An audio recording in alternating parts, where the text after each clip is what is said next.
दिनै 2 February 2025 क'सुगाव ICDS प्रजेक्टनि बानजायनायाव 10 years celebration of Beti Bachao Beti Padhao स्कीमनि सायाव मोनसे समायखिरा लानाय हाबाफारि लानाय जायो।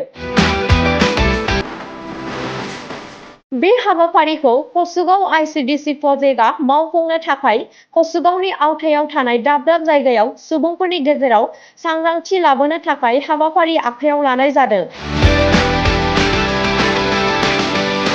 बेजोंनो लोब्बा लाखिनानै गासै मोनबा हाबाफारि जेरै सेथि हाबाफारि बायदियै समायखिरा लानाय आरो सागान लानाय, थि हाबाफारि बायदियै मेनस्ट्रुएल हाइजिन केम्पेइन,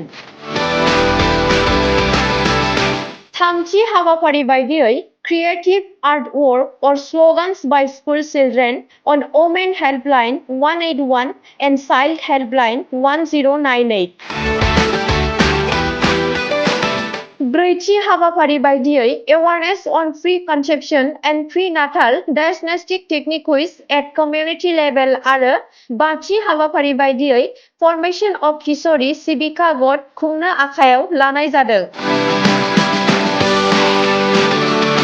दिनैनि हाबाफारियाव गाहायै नुजाथिदोंमोन क'सुगाव ICDS प्रजेक्टनि CDPO Muslima Anupama Brahma, sector supervisor anganwadi worker आरो ब्लक क'अर्डिनेटर मुस्रि दैदेनगोरा ब्रह्म बिथांमोना।